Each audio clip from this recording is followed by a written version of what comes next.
Hello, South Carolina Writers Association friends and audience. My name is Kasie Whitener, and I'm the host of a radio show called Write on SC. I'm also one of the members of the board of directors for South Carolina Writers Association, and I'm pleased to introduce you to our newest installment to promote our authors and bring writing community to you in the comfort of your own home. So we're currently live on Facebook and also on our YouTube channel, but of course this broadcast is also being recorded, so it'll be available to you on YouTube in perpetuity. Right now, I'm going to introduce our guests for this first ever Authors Corner episode. The first is Lis Anna-Langston. Welcome, Lis Anna-Langston. And the second is Bettie Williams. Welcome, Bettie Williams. So we're going to quickly go and just give us a little 2-minute introduction of who you are, what you write. You both have specific books you want to promote today. And then after that, we're just going to panel this and just talk about writing and the craft and what brought you to the books and all that sort of thing. So Lis, let's start with you. So I am mostly a middle grade author, and my books are middle grade. I have a new book just came out in June, and it's called Maya Loop. It is about a blue-haired girl from Baltimore who saves the world. I had a title launch in October last year, so 9 months ago, called Gobbledy. I write a ton. I mean, like, I write a lot.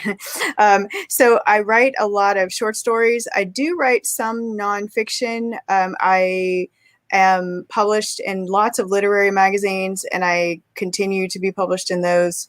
I am launching 4 projects on Vella.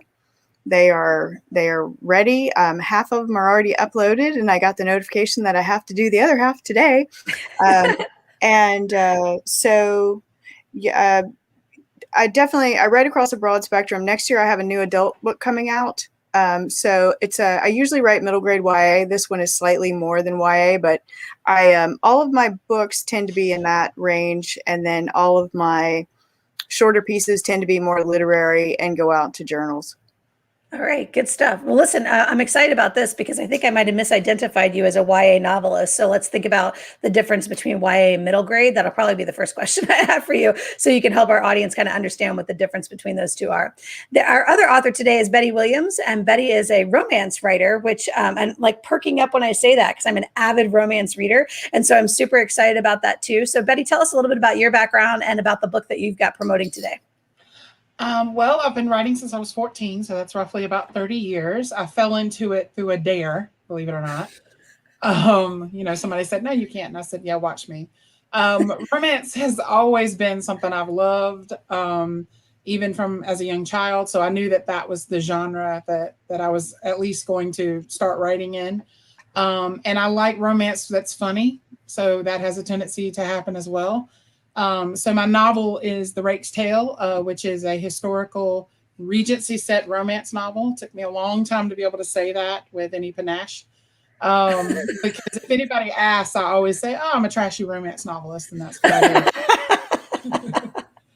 So I have an English degree with a minor in communication, or with a minor in writing, and a communications degree with a minor in journalism, and then I have a master's degree in public administration, and then I'm a project manager. That's what brings home the bacon. So, but it's great because I use the skills in project management to actually help me write my novel. So it actually really helps a lot. But I have been writing for a long time, and I've written a little bit of everything, but it always ends up having a romantic edge. So that's yes, ma'am. Me too. I can't get away from it. There's always going to be the love story there.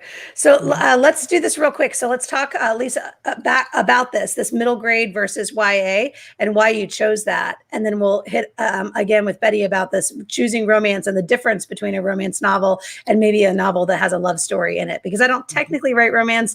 What I write has a love story in it. So Lisa, tell us about that, the difference between middle grade and YA. So I do write some YA, but I would say the difference between middle grade and YA is, you have your age groups, so middle grade is technically like 7 to 12, and then YA is like 11 to 17. And in that 11 to 17, there's that's a broad category. And so, the easiest way to say it is the way publishers classify your book YA or middle grade is the age of your protagonist. Okay. If your protagonist is 12 or younger, it is going to be a middle grade book most of the time. And if they're 12 or older, it's going to be YA. But then you see like really adult stories told from a child's perspective that aren't middle grade. And then that's where people get confused. And another quick way to say it, a middle grade book has no swearing, no violence, nothing that would scare a child or make a parent angry. Those are, I mean, like, it really comes down to that. It's like when you're packaging it up, you're looking for very specific things in terms of that.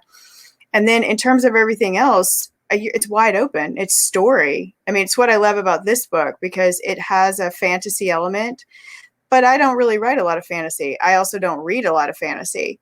And I am totally charmed by the fact that a lot of people who love fantasy left reviews saying, I love fantasy. And the thing I love about this book is it has no fairies and elves.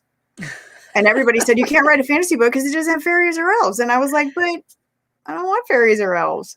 Right. And so I would say those are the biggest differences. And then just sort of knowing your audience, you know, your engagement, like really being engaged with people who read. What do they like? Yeah. So we're going to come back to that. We're going to talk about a little bit about the point of view that you chose and Maya Loop's specific narrative and why her narrative sounds like a middle grade narrative and vocabulary and all of that. So Betty, tell us a little bit about this romance piece. I think the traditional romance is the happily ever after piece, but maybe you can elucidate a little bit on the difference between the romance and the love story. Well, that is one of the major tenets, is that they do end up happily ever after at the end of it. Nicholas Sparks, is his own genre, I think, because he loves to kill people off. But typically in a romance, especially the kind of romances that I read and write, the protagonist and her hero end up together at the end, and that's everybody lives happily ever after. Whereas if you have romance in a story, it may work out, it may not. It's usually there to strengthen the character in some way. Mm-hmm. It's not going to be, or it'll be a subplot or something like that. It's not going to be the main thrust of the story. And that's another tenet of it is that is the point of the story. It's all about these two people meeting and, through a series of events, learning about each other and falling in love. And that's, that social condition and how interesting that is. So it's always interesting to me because I think a lot of people that like romance like humanities and sociology and psychology, because that's really what it's about. It's about the science of two people falling in love. Yeah, I'm completely on board with that. So talk about this point of view character, because you said it's about the protagonist and her hero, right? And so do you typically write from a point of view of a female protagonist? Or do you do the flip where there's like the male character chapter and the female character, or do you stick with those female characters? I have a tendency not to like to go into one box. So I try to go with whatever the story fits. I will say this, in Regency set historicals, typically it is either one of two ways. It's all the female or it's a mix of the female and the male point of view. And then they'll have a subplot. For me, the story just called for one, protagonist, one point of view the whole time. Because I knew that there were going to be things that my hero was doing that she was not aware of. But I do have his point of view show up, but she's clearly the main point of view. But I just think it fits for whatever the story you're trying to tell. I've, written other books where I had one point of view the whole way through. So I just think it's not specific, I think, to romance. I think every genre fits that. But I will say most Regency historicals write the way that mine is. Right. And you have multiple points of view, but it's usually the hero and the heroine kind of back and forth. Back and forth. And is it a first person narrative or a third person narrative? It's a third person limited narrative. Third person limited. Gotcha. Which is okay. Very typical in commercial fiction. Yeah. And so I want to come back to what you said about the writing other books that have different points of view. So hang on to that for just a second. So Lis, talk about Maya Loop and the perspective of this particular character. Is it a first person? Is it a third person? What's her vocabulary like that separates her into middle grade? I think her vocabulary is probably, so when I would read middle grade books before, people would sort of like dumb the books down a little bit, you know, because kids were reading them. Kids are so sophisticated, man. They're awesome. That's another thing I see where people are like, I wish I'd had this book when I was 11 because she's so sophisticated. Kids are sophisticated. So I think that I don't pay much attention to her actual language because I want it to come from the character's voice. So I feel like that is her voice. Well, I know that's her voice. I would rather write 300 pages and whittle it down to like 20 amazing pages than slog through 20 pages for 6 months. So I write a lot. So this book was written as third person past tense. I just want to get a draft out. And then once I have a draft, I wrote this as a nano project. It hung around for a while, and then finally it was like National Novel Writing Month, and I was like, okay, I should do this. And so I wrote literally the 50,000 words in a month, third person, past tense. Then I sit on it for a couple of months, and then I return to it, and it very clearly needed to be first person present tense. So I rewrote the whole thing as first person present, which seems like a lot of work, but really, like, rather than circling the drain and not knowing what the story was or what it should be, I would rather just write it out. And I did. And so it is first person present tense. It is I come from a film background. Present first is so immediate. You know, you're there. Everything's unfolding as nobody has hidden knowledge, right? Everything's going forward. And so I definitely like first person present tense, and I use it. Certainly like third person past has its place though. I mean, it just depends on where your character is telling the story from. I find with kids, they don't have a huge past, right? So a lot of middle grade fiction is appropriate being present tense and being first person. So this one and Gobbledy are both first person present tense. Good. So I'm glad you brought up the extra books because as I mentioned to Betty, I want to talk a little bit more about that. But you also said something that I thought was really fascinating because both Betty and I were like, yeah, which is NaNoWriMo. So talk about that transition from a NaNoWriMo project into this publishable book. I mean, what does it look like for you? And you said you came back and you rewrote it in a different tense, a different perspective. What does that whole process look like? The NaNoWriMo frenzy, which I love so much, oftentimes ends up in like 50,000 words of total garbage, right? But does it spur for you like this is the seed of something, and now I just have to water it and give it sunlight, and it's really going to grow into something? Is this the first Nano project that you brought all the way through to publication, or is that a habit for you to Nano these projects into existence? No, actually, this would be the first. Is this the first one? Yeah, this would be the first one. But the first time I did NaNoWriMo, I got like 9 days in, thought I was going to die, and I crapped out. So I mean, it's so intense, right? But so this one, yeah, I did this one in like 2016. And then did not pick it up until 2017, and then started rewriting it, and then had a bunch of other stuff going on. And we had moved from Pittsburgh to here in South Carolina. I love the community. I love the frenzy of it. The first time I did it, I did not plan. I thought planning was cheating. So I didn't plan. I literally just got to November 1st and was like, well, I'll write a story. Got 9 days in. I just did that one, wiped me out. So then then the next year I handwrite everything. I don't type in. So the next year I handwrote 50,000 words, but I got to the end and realized I had to upload it. There was no way. It takes me like 12 minutes to type in a page, right?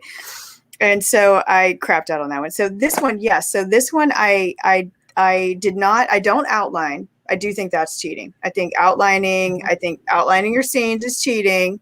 I do. But I do Pantsers unite. I know. Well, and I mean, like what I do is I have a list of things that I think might go in. I have a list. I have an idea of who my characters are. November 1st, bang. And so I did this, and it was a delightful crunch. It was definitely a lot of work. But again, it's just getting that draft out. And the draft is never as bad as you think it is. it's just getting it out. Like, and I've workshopped for years. I started workshopping in 2006 regularly. And what I would see in workshop is people were like, well, I wanna. And I was like, just write it. And they're like, well, no, I was outlining. And it's like, I'm like, you could outline from here to eternity. Just write it. Yeah. And so then I came back to it and I read it and I was like, this is really good. There's some really good stuff in here. But something's just not right. And it took me about 3 weeks. And then one day I was like, oh, first person present. Wow. And you know what? I can't just change she, her to I. So I had better roll up my sleeves and get to work here. Yeah. And then I loved it. And then it was just that constant, it's like wind in my sails. And then I can go through and rewrite the whole thing because I have a template. Yeah. And then you're just living with Maya Loop, right? And so now you get to be in her world and be, building out those pages and all that. And I think you're right. That first draft of Nano is not always as bad as you think it is. That's my Neverland story that I'm working on right now that I've got up on Wattpad was a Nano project. And so now what I'm putting on Wattpad is like the second version of it, the second draft, maybe a little bit of workshop. So it's probably like the third draft in some cases. But it's actually, it's holding together. It's staying interesting. And I'm rediscovering it. I did not read ahead, right? Like I'm literally every segment, I'm rediscovering it as I bring it into Word and I try to figure it out. And then I put it up on Wattpad. So that's been fun. So Bettie, talk to us about Nano because your eyebrows went up too. Like you've got multiple books that you've already written. Is Nano a year-long thing for you too? I mean, is it something you do on a regular? No, actually, the first time I did it was in November of last year. Okay. And it was just such a thing. I mean, I think it's great. I'm always supportive of my writer friends who do it. I'm like, go, go, go. But I've always been a chapter a week girl. So I plan out how I'm going to write the book. I don't plan the book out because that's cheating to me and also is boring. Yes. And I am my own first reader. So if I'm not happy, the book doesn't get written. And I'm not, hanging on the edge of my seat. I don't find it interesting and I'm not going to give it to somebody else to read. So the same thing with jokes. If they're not funny to me, I don't think you're probably going to think they're funny either. So although I have had jokes that I thought, oh, that's mildly amusing, I might cut that. And then somebody's like, that is so funny. And I'm like, okay, I'll go with that. But this, my father died in October.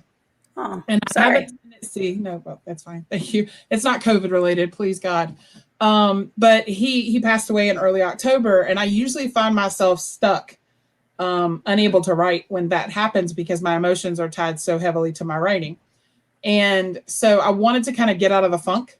And so I said, I had been writing this contemporary romance novel, but I wasn't loving it. And I had started it many years ago and stopped it. And then I put The Rake's Tale ahead of it and that got published. And, so life happened. And I went back and got my master's degree and just stuff happened. And then we're in a pandemic for a year. So I said, it'd be really funny if you just did NaNoWriMo and just ignored this other book for now and just did NaNoWriMo. And so literally I said, I have no clue what to write about. It was a week before NaNoWriMo started.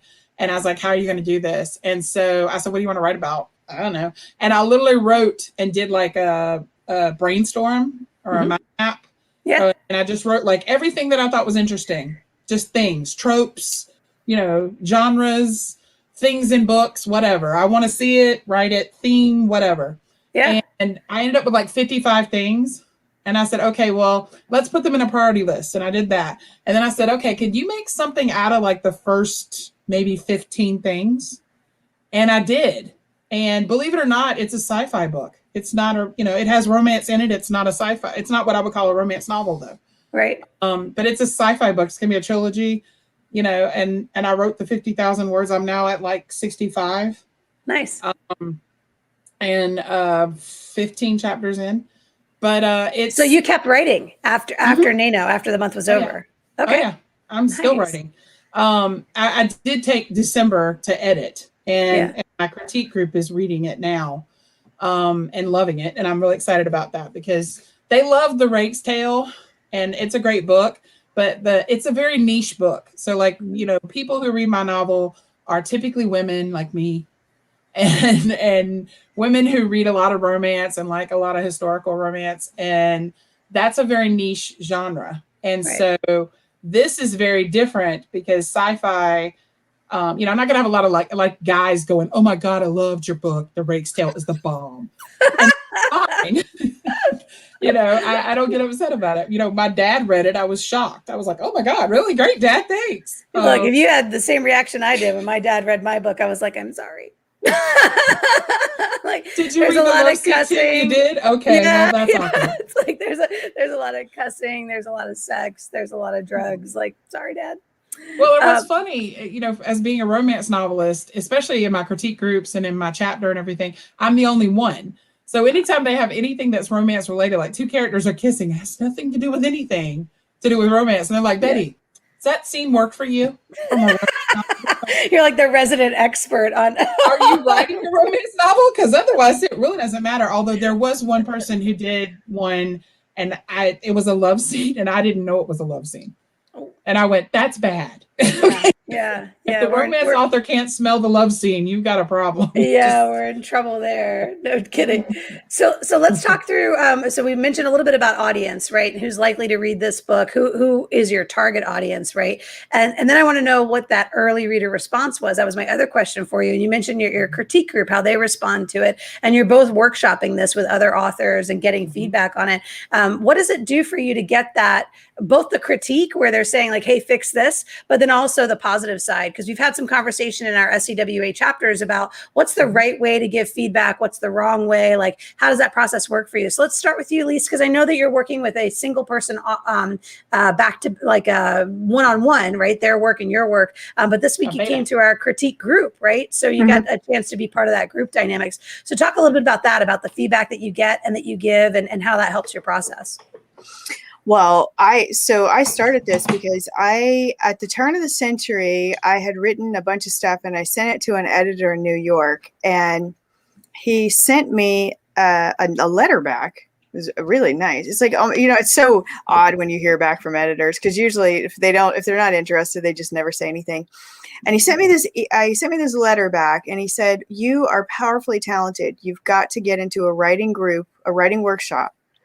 And I was like, what is that? He was like, you need to workshop. He was like, you get in there and workshop and you are going to be really good at this. And I didn't know what that meant. So I moved to Asheville, and I did take a lot of classes and workshops starting out, but it was sporadic. It was whenever it came about. And so then in 2006, I started workshopping, and it was a regular class. It was run privately. So it was every week. When it was on, it was like 6 weeks, 4 times a year. And so, I mean, the right and wrong way, I mean, I think that I've seen some people go to like writing groups at bookstores and stuff, and that was terrible. They were just sort of mean to each other. It's like that was unnecessary. But the inside a workshop, like I don't even think there is a right or wrong way. It's like just talk to the work. You're just speaking to the work. You're not speaking to me. That's right. I'm not my loop. And just really like the thing I loved about your piece, like, you had written this piece and there was you had these extra words in there, and I said, anchor it, just get in there, just boom, tighten it up, sink me right there. And so I think things like that are really valuable because one, people are either saying things that never occurred to you. Like one time, it's a story that is actually what I named my short story collection, Tolstoy and the Checkout Girl. And I showed up with all of these pages and I was so excited, and I read them aloud, and the person I workshop with, he was like, yeah, I would just cut all of that. Oh, no. And I was like, that is a week's worth of work. And he was like, yeah, I know. I would cut it. And I was like, what? And, but he was right. And, so it's just like, you have to trust. There's got to be some trust there. And you got to be able to say it without people arguing with you, right. And knowing that because he wasn't being mean-spirited, and he was right. I couldn't see that from where I was sunk down into the work. And so, you're looking to speak to the piece. You're looking to either tell people something that they just would not recognize, or you're already reaffirming their gut feeling of like, this should stay, or this should go, or this should be propped up. And you said this the other night about the Columbia group that got so big that you could only tell people what they didn't like. Mm-hmm. See, I almost never tell people what I don't like. I almost always am speaking to what I love, because that thing that people love is what you're going to keep elevating up right. in the story. And then by the time you've like really elevated that, you'll figure out what doesn't go in. Yeah. And so I think it's honestly the biggest part of workshop, I think, is just the showing up. Like, you've got to show up with your pages, right? And so that's a huge, huge thing for writers, because people left to their own devices maybe don't write as much. And no, I think you're right on that. I think the accountability is a big piece of it. If we're coming, so I go to 2 workshops here in Columbia, and it's every other week. So that means like I'm going to a workshop every single week. It's like AA meetings. Like I'm there all the time. But I have to have pages ready, right? And I don't take the same stuff to both workshops. It's given the audience and the feedback that I've gotten from them, I bring a different kind of writing to each of these workshops. So it's never the same stuff that I'm working on. And I get just a tremendous amount of and then also reading other people's work and being able to give them feedback gives me ideas about my own stuff and what I should be working on my own things. So Bettie, talk a little bit about your chapter 2 and your experience with critique and workshops and how that's helped you grow your authorship. I've done a lot of critiquing in my life. I lived in Maryland for 2 years. So when I was writing the romance, The Rake's Tale, that's where I was. And so we were 4 people. We were part of the Maryland Writers Association, and we did a chapter a week. We met every Friday. So it was funny because when I started, I was 5 chapters in, and they were catching up quick. And I'm like, oh my God, I've got to write now. So it was amazing because it really kind of fed that, that pushed that forward. But right now I'm actually in the middle of 3 critique groups. So I've got my, my local chapter, which is virtual. We meet twice a month. One's virtual, one's in person. And then I have, 3 other people where we actually do like a chapter at a time. And so we meet like every 2 weeks. And then I'm part of a virtual sci-fi group because I need to get around other sci-fi authors to kind of sponge in and take as much as I can. Cause I've long been a romance novelist.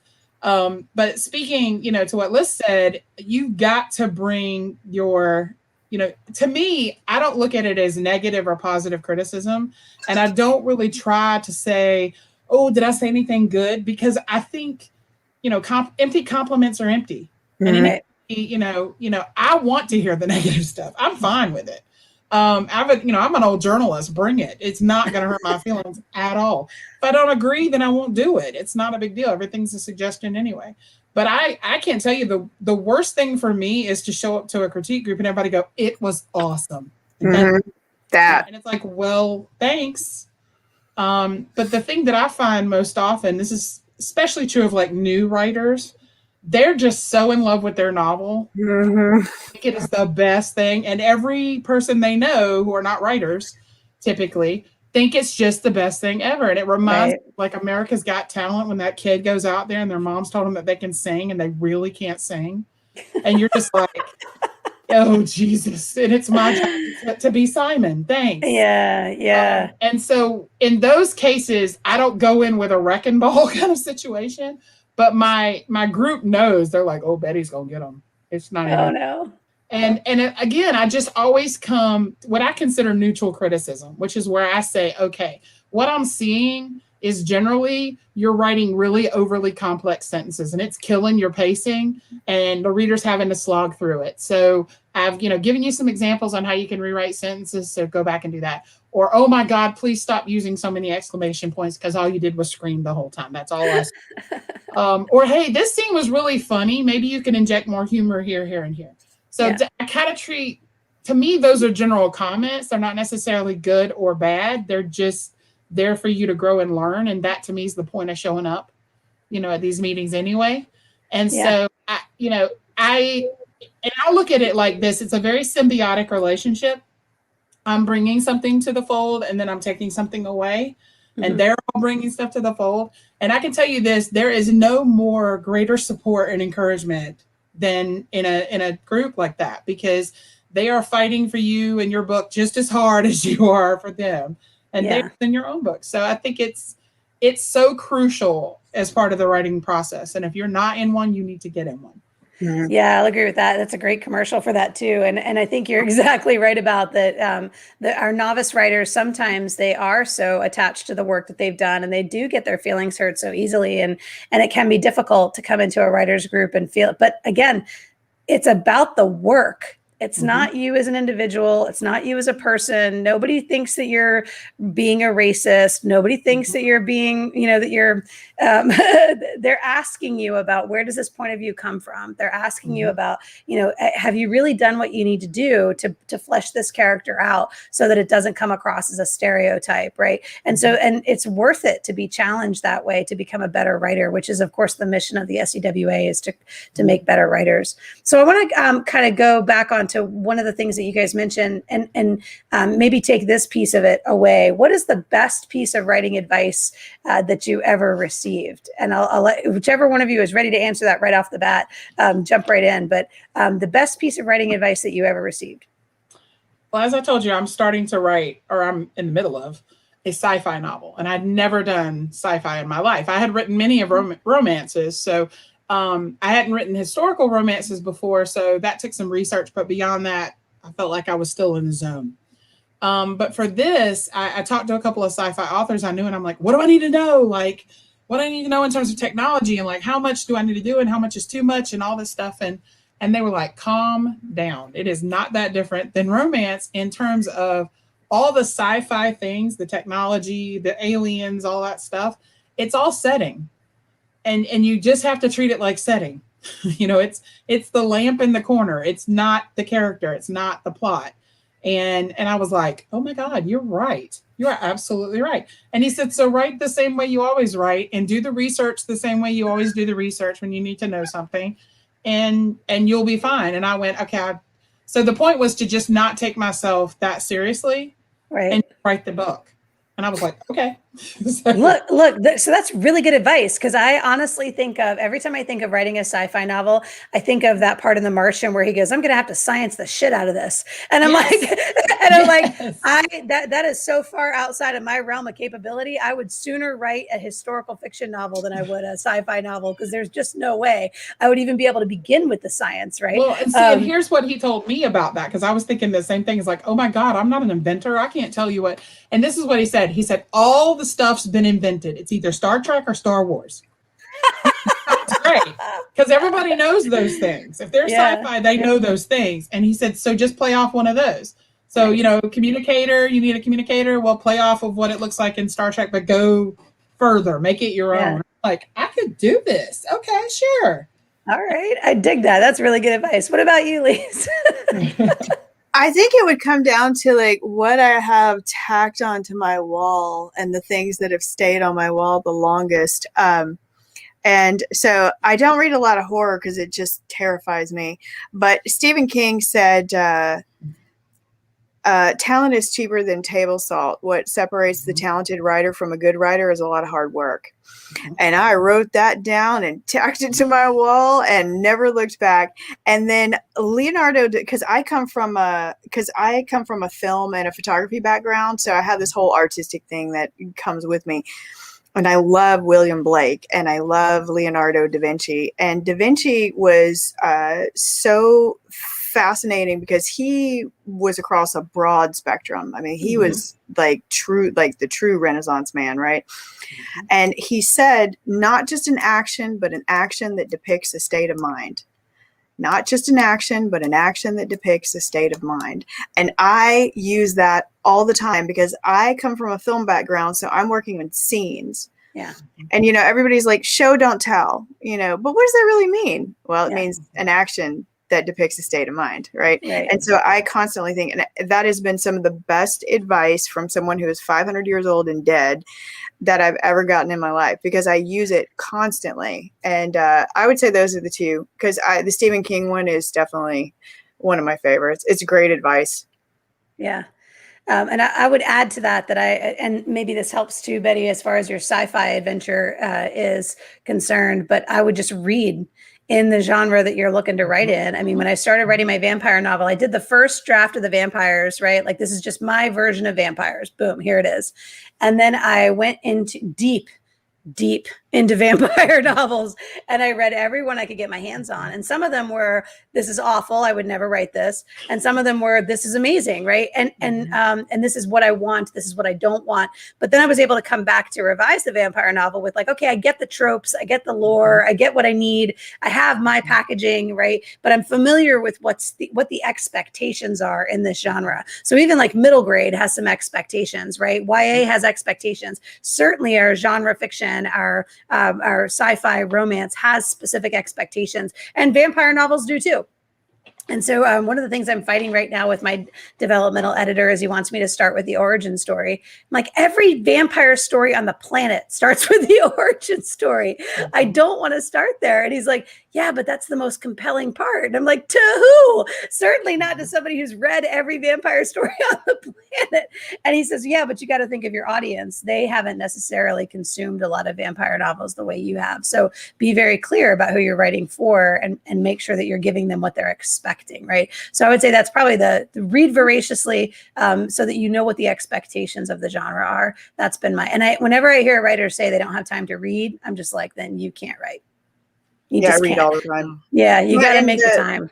The guy who wrote The Martian, have you ever read about how he wrote The Martian? Mhm. Yeah, the serialization, he put it on his blog. Yeah, and so he sort of like, he cut through the whole science fiction what do I do thing, because he would put it up in installments and people were like, no dude, it doesn't happen like that.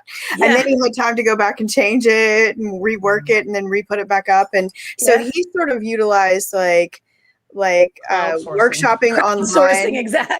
Yeah, well, it's like, but he was workshopping online and he was taking advice from people who had a different perspective, and it's a phenomenal way to write. I've never written anything like that, but it's admirable. Yeah, I love that book. I love that story. Me too. It's fantastic. And the funny thing is I read a lot of sci-fi. So I was lucky because when he said, he's like, you read this, you know what the tropes are. And I'm like, I do. Okay. I do? I do. Interesting. But I think it's interesting. The funny story about him is he was literally sitting down having lunch with some friends, and they were like, the problem is we can get to Mars, but we don't have the math to get back. And that's literally what started. And he was like, let me write it. And so I was like, I love when stories come about like that. It's much more exciting than, the Twilight story of she had a dream and then got up and wrote it. And I'm like, yeah, okay. Okay, so let's talk about that then, because I want to know the inspiration for the book, right? So we'll start with you, Bettie, on The Rake's Tale. The inspiration for the book and the inspiration for this main character. Is she based on somebody that you know? Like, where did that inspiration come from? And then we're going to talk about Maya Loop as well. Actually, it was funny because I was reading a lot of historical Regency set romances at the time. And I was talking to my best friend and I'm like, they're just getting on my nerves because it's the same trope over and over again. And I'm okay with that because, every genre and subgenre has these tropes and, everybody has their favorite. And I'm like, I love this trope, but I swear to God, if people don't get a little more unique in terms of how they handle it, I'm going to scream. Right. And she went, well, how would you do that? And I'm like, well, because the trope is, the player boy who is just running through women like water. And he is just so unrepentant. And he's just, he's boys being boys. And then he meets the beautiful virginal woman who's just perfect. And through knowing her, he falls in love and he's redeemed and it's all great. And everybody loves a good redemption story. But I was like, I'm just over how perfect she is and how just this always works. And my best friend's like, well, how would you change it? And I'm like, well, first off, can the woman be a rake? I would like to see a woman be a rake during this century, because this is the early 1800s. And how could I pull that off without being a widow, without her being a widow? Because I'm like, I felt like that was cheating. Yeah. And I was like, so could I make a debutante into a rake? I bet I could. And that's really where the story came from. Again, I always end up falling into a dare, and that's what happens. So I think that's great. That's where that came from. And in terms of Sarah, she's not really based off of anybody. I came up with the idea first, and then I had to say, okay, let me build this person who would fit here, because I am, I'm a pantser. I write by the seat of my pants. But the way and I'm able to successfully do that is I build my characters. I know what they're going to do, how they're going to do. I know what ticks them, everything. They're living, breathing people inside my head. And then I kind of set them into the premise and then go, now run. Yeah. And then I just follow after them and write whatever's going to happen. And I know based on the situation how they're going to interact and how they're going to react to whatever. And so that's how I write. So she is just like, okay, so who is this person? And I love her because she's so hard-headed, almost to the point that you're like, girl. But at the same time, she's smart, but she's too smart. But she's one of those ahead of her time women. Right. I mean that in the best possible way, because it does not occur to her that I should not do this or that I cannot take, control of my own destiny. She really does. And I think that's great. But I think it takes a certain amount of courage and naivete to pull that off. Yeah. And so she does that. So it's always interesting because people are like, she's just you. And I'm like, she's nothing like me. And she's obsessed with Shakespeare, which we do have in common, which is why people think she's me. And I'm like, no, she just has really good taste in reading. But other than that. There you go. There's a little bit of autobiography in just about everything we write, right? All right. So Lis, tell us about Maya Loop. So where does the inspiration for the story come from? And this particular main character, where did it come from? So I, again, come from film. So I see everything. Like I'm literally sort of transcribing. Like I see it all like a movie. And I kept seeing this little girl go to the edge of a field and she was afraid to go in because of the dark. And so I wrote it down, and I can't draw, like I draw stick figures, but I drew it out. And then my daughter, her great grandmother died of natural causes. She was older. And so she went to the funeral, and her great grandmother's name is Bettie, and her grandmother's name is Adrian. My daughter's name is Adrian too. And so she comes back from the funeral and she says, I was like, well, how was it? And she was like, oh, well, we stayed, at my great grandmother's place. And I was like, you stayed at her you stayed in her condo? I thought you were staying in a hotel. She was like, yeah, but we just stayed there. And it was okay because she was there. And I was like, your grandmother or your great grandmother? And she was like, my great grandmother. And I was like, no, you. And then I was like, are we confusing the grand and the great? Is this just because she was 3 years old, right? So we go through this whole thing.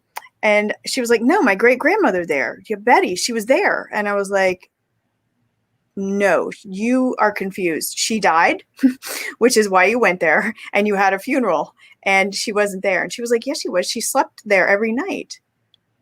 And I was like, what? Did she talk to you? And she was like, yeah, she talked to me. I was there. And I was like, no, she was dead. And she's like, no, not till the last night we were there. And remember, she's 3 years old. So she's just like, little kids are like, blah. And so she's like, no, not till the last night. And I was like, well, what happened on the last night? And she's like, well, these big bug-like people came in and they took her. And they're called the Landians. And I was like, what did they look like? She's like, I don't know. They're really tall. They had to like duck down to get underneath the doorways. And they look like, how like bugs, their bodies are on the outside, like like they looked like that. They looked like big roaches, And I was like, did it scare you? She's like, no, not at all. And I was like, okay, so giant bugs came into your great grandmother's condo to get her in the middle of the night and you weren't scared. And she was like, no. And she told me goodbye. And I was like, what happened? She's like, they came to take her. They took my great grandmother. And I was like, that is the weirdest story I have ever heard. And you told it as true. But they didn't scare her. And so I wrote this whole thing down. And then I was like, okay, so how to turn these into a villain. And then shortly after that, I found an assassin bug and he lived with me through the winter. Somehow my dog had dug him up and I think he may have been hibernating and he was big. It was like assassin bugs are like this big. They're pretty big bugs. And I brought him inside. And once he was inside, I felt obligated to make sure he was okay. So I created a habitat for him and I lived with this assassin bug for the entire winter. And he was just fascinating. And so I kept writing on Maya Loop and I was making all these notes and I was like, what would be my character? Because I always want to avoid the tropes. So I was like, what would be the thing leading her in? And then I looked over at him one night. And he was just sitting up on this house staring at me. And I was like, you're the thing that leads her in. And so, it was all these pieces. I pulled them from all these different places. And Maya's your first person present tense narrator. And Yes. she's 12? She is 11 from Baltimore, and she has to move to the country because her mom is definitely, she's a superhero. Her mom takes this job in Afghanistan. Her mom's a cop in Baltimore, and her partner gets killed. And she decides that maybe this is a little bit too much. And she takes a job in Afghanistan for a contracting company doing security, making like 10 years worth of pay in 1 year. And so Maya has to go live in Virginia at a farm. And one of the best compliments was that I had nailed that area, Virginia and Maryland, because I lived 10 minutes from the Maryland border in Pennsylvania. And and then that's where the story is set. That is awesome. We could have a whole nother conversation about writing in a particular setting and how to make that setting authentic. I think all three of us have some experience with that. But this is the very first author's corner that we've done for SCWA. And I did tell you we're going to kind of get to that 45-minute mark. And we've had 3 viewers through the whole thing off and on. It may or may not have been all the same 3. And we've had some comments as well. Lady Boss says Lisa's an awesome writer. And then she said, yes, sci-fi. So thank you for the comments from our friend Lady Boss who's watching. And any of the rest of you who are watching this afterwards, if you will leave a comment, let us know if this has helped you in any way to think about your writing and at least maybe get a little creative on some of the work that you're going to be doing, whether or not the advice that we've received was good advice for you as well. And then, of course, obviously visit both Lis Anna-Langston and Bettie Williams' pages. I put the links up here, but I'll also put them in the Facebook chat so you guys can get right to them and find their work and continue to support their work. Thank you, both of you, for giving me your time and your attention today. And if there's anything I can do to support you moving forward, whether it's through the radio show or through SCWA, please don't hesitate to call because I'm just so excited for both of you and the work that you're doing. Thank you. Thank you. All right. That's the end of that. We'll see y'all next time.